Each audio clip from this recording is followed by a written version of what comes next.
What's up, everybody? My name is Elliot, and today we have a Volvo C30 R Design. I've borrowed this car from EuroAsian Bob at EuroAsian Auto, and I've put a link in the description below as this car is currently for sale, so check it out. Anyway, like I said, this is the Volvo C30, and it was Volvo's answer to cars like the Volkswagen GTI and the Audi A3.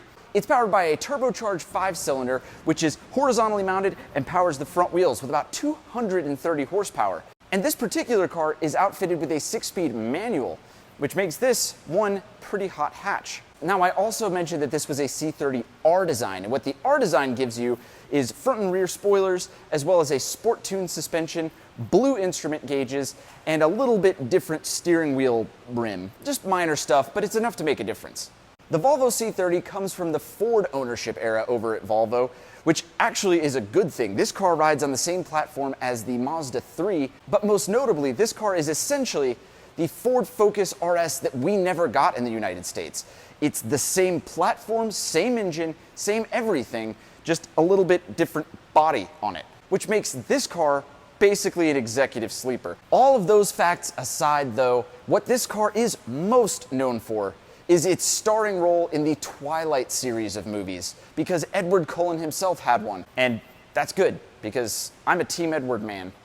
Anyway, let's move on and check out some of the interesting styling cues that this car's got. First of all, I want to mention I had to film inside because it's like 30-mile-per-hour steady winds outside. This is one of those typical windy Kansas days that I was talking about, and no matter what I do, the audio just wasn't coming through. So, inside it is. Anyway, walking around the outside of the Volvo, it is typical Volvo handsomeness up front. This is kind of the beginning of that newer style Volvo front end. The wheels are very nice, simple, understated. The mirrors are cool. They're kind of this fake polished metal, but they do a nice job of offsetting themselves from the car, which is neat. The side is interesting because it looks like there's enough room for 4 doors, but it's really just a 2-door. Like I said, the R Design added the rear spoiler, which is kind of cool. It actually looks like you could pick the whole car up from that thing, and it's really just a nice touch on the outside of this car.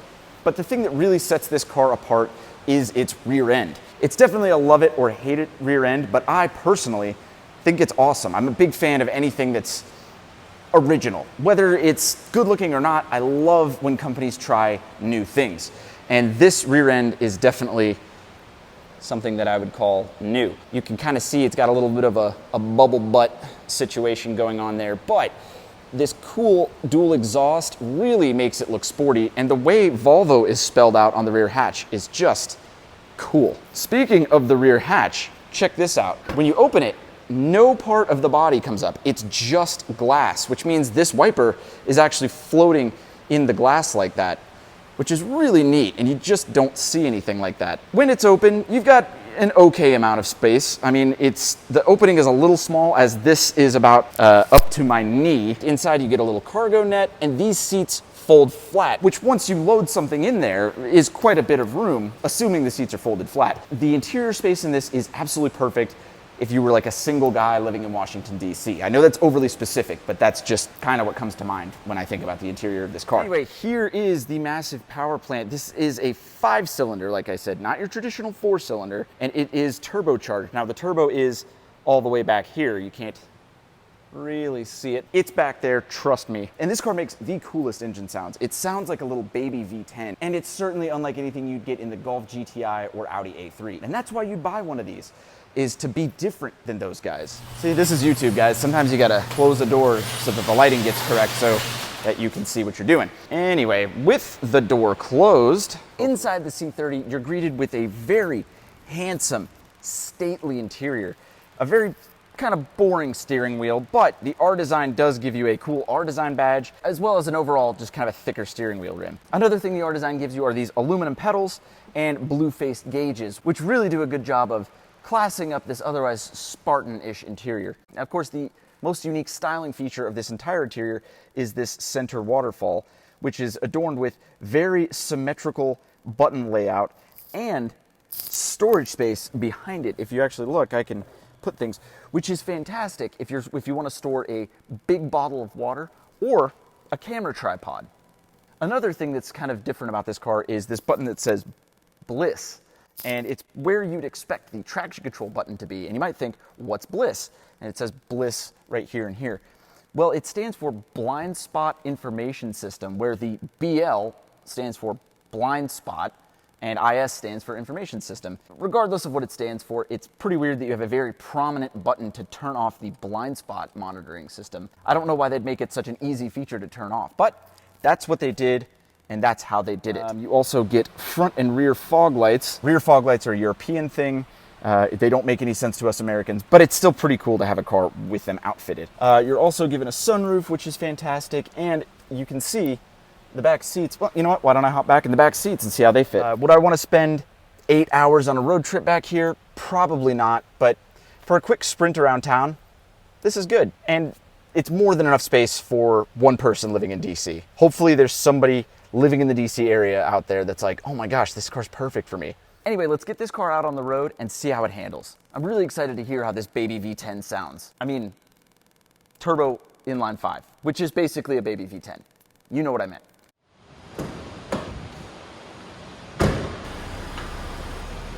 Okay, driving the Volvo C30. Whoa. Whew. Had some wheel spin there. Wow, this thing moves. Wow. That does not feel like 230 horsepower. The shove of a 5-cylinder is unlike anything else. I mean, usually you drive 4 cylinders and V6s. Very rarely you get to drive inline 6s, but there's just not a lot of cars out there that have an inline 5-cylinder, let alone a turbocharged 5-cylinder. You could definitely zip around town. And it continues with my theory about this being perfect for some guy living in DC. Perfect for zipping through traffic. I mean, that was impressive. Ride quality, the most direct thing I can compare it to is the Mini Cooper S Coupe that I drove the other day, and that was fine, but this feels like a Cadillac compared to that. That car had all sorts of road noise, and it was just a rougher feel, but that's a rougher car. This feels every bit as fast as the Mini, but with a more refined driving feel. Visibility is awesome. I've got great front visibility. The hood is almost non-existent. These side windows are massive, and the rear quarter windows are huge as well. And then, not to mention, you've got your blind spot information system, the BLIS, because I guess ignorance is bliss, and you can't see what's in your blind spot. I don't know what they were going for on that. But regardless, as if you couldn't already see, you do have the blind spot monitoring system as well. Or I'm sorry, blind spot information system, where the BL stands for blind spot and the IS stands for information system. One thing that's of note while looking at this gorgeous, gorgeous waterfall thingy is how they do the climate control in this car.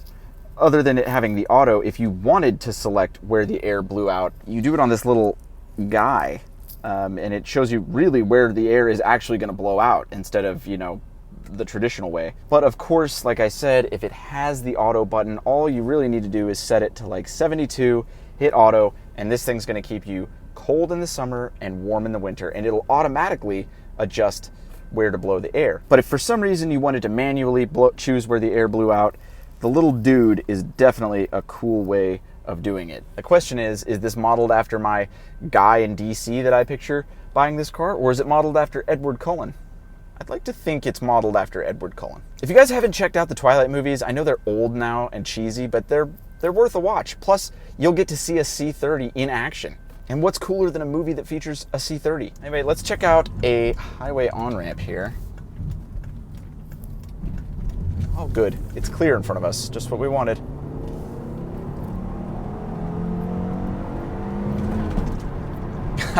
Incredible. I will say, we are up to highway speeds and we are not done with the on-ramp yet. That's just fun. Now that we're on the highway, at highway speeds, this thing's really quiet. I'd say it's really comfortable. I would not hesitate to drive a really long distance in this thing because the seats are very comfortable. I mean, I know you have these traditional Volvo headrests, but I mean, everything is premium. Unfortunately, these cars didn't sell too well because they were just a hair too expensive when they debuted, and the styling might have been too out there for most buyers. So a lot of people still opted for the Audi A3 or Golf GTI. The sales eventually dwindled to this car to where they only sold like less than 5,000 in their final year, and this is one of the final years. So it's just a shame that people didn't really adopt this body style, because it really is a cool original car and it drives fantastically. One thing that is kind of interesting on this car is Volvo has chosen to call traction control spin control. You have to navigate to it in this little menu on the turning stalk over here, but once you turn it off, it says spin control off. I wonder if they're talking about the wheels spinning or the entire car spinning. Regardless, that's definitely a very Swedish thing to call traction control. Of course, they put the blind spot button where you'd expect the traction control button, and they make you navigate to the spin control, but it's whatever. It's a Swedish car. It's gonna have some quirks. Okay.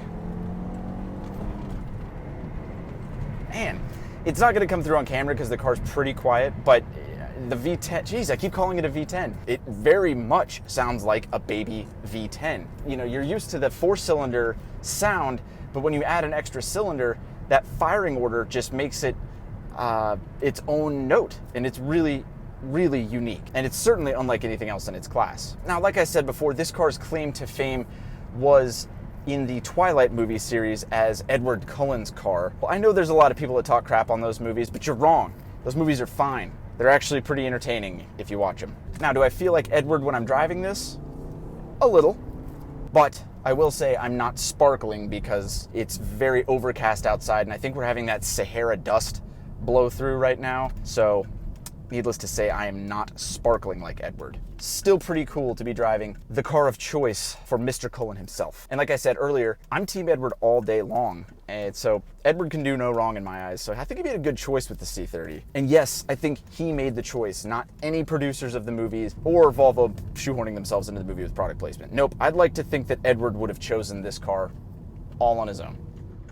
All right, let's see how this thing handles.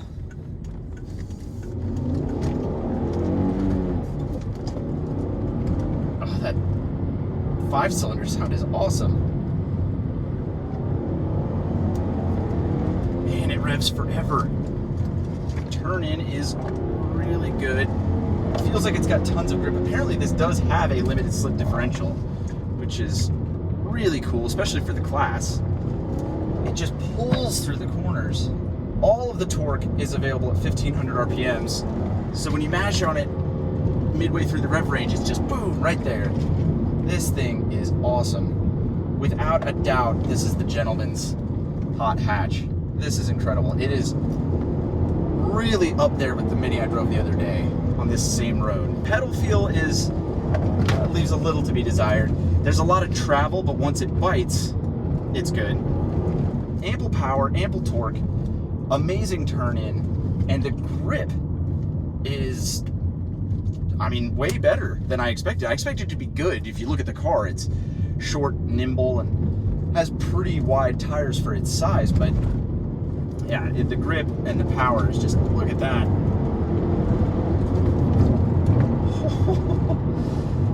So there you have it, guys. That's the Volvo C30. It's an incredibly handsome car that broke the mold when it was new, but unfortunately never really sold well because of its price. But as a used car, it's a fantastic value.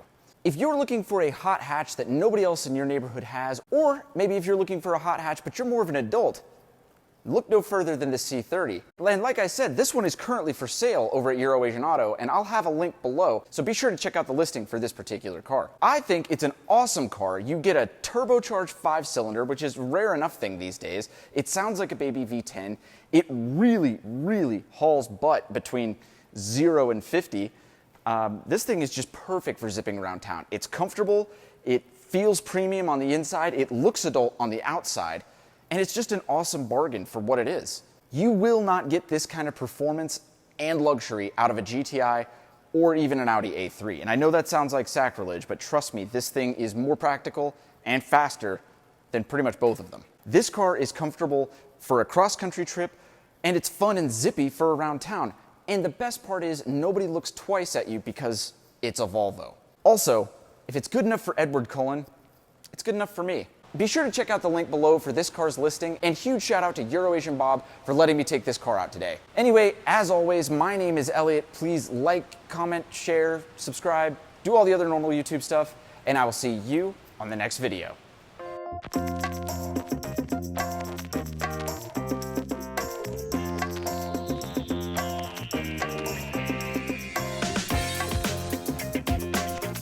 Not vampirish. That's not a word. I'm really excited to see how this V10, it is, it's basically a V10, just in half.